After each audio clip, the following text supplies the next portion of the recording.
আসসালামু আলাইকুম রহমতুল্লাহ। বিসমিল্লাহি রহমানির রহিম। আল্লাহ তাআলা সূরা আল ইমরানের ৩৬ নম্বর আয়াতে বলেছেন, অতঃপর সে যখন তা প্রসব করল বলল, হে আমার রব, নিশ্চয়ই আমি তা প্রসব করেছি কন্যারূপে, আর আল্লাহই ভালো জানেন সে যা প্রসব করেছে তা সম্পর্কে। আর পুত্র সন্তান কন্যা সন্তানের মতো নয়, এবং নিশ্চয়ই আমি তার নাম রেখেছি মরিয়ম, আর নিশ্চয়ই আমি তাকে ও তার সন্তানদেরকে বিতাড়িত শয়তান থেকে আপনার আশ্রয়ে দিচ্ছি।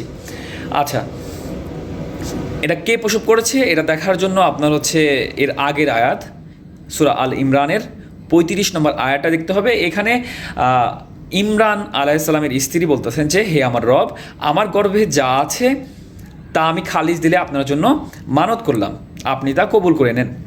তারপরের আয়াত, এই ৩৬ নম্বর আয়াতেও আল্লাহ তাআলা আবার বলতেছেন যে, অতঃপর সে যখন তা প্রসব করলো, মানে ইমরান আলাইহিসসালামের স্ত্রী যখন প্রসব করলো তখন সে বলল যে, হে আমার রব, নিশ্চয়ই আমি তা প্রসব করেছি কন্যারূপে। কন্যারূপে কেন বলতেছে?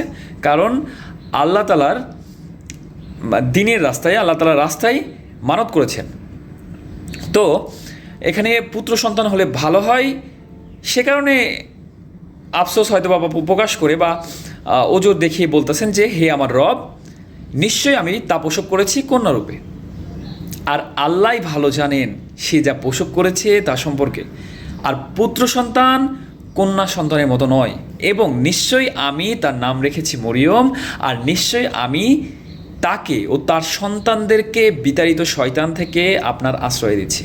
আল্লাহ তাআলা আমাদের সবাইকে বোঝার মতো তৌফিক দান করুক, এবং আল্লাহ রাসূলের মাধ্যমে যা কিছু আমাদের কাছে পাঠিয়েছে তা গ্রহণ করা এবং তারপরে আমল করা তৌফিক দান করুক। সবাই ৫ ওয়াক্ত নামাজ পড়বেন, এবং আপনার আশেপাশে যারা রয়েছে যারা নামাজ পড়ে না, সবাইকে ৫ ওয়াক্ত নামাজের দাওয়াত দিবেন। সবাই ৫ ওয়াক্ত নামাজ পড়বেন। আল্লাহ হাফেজ।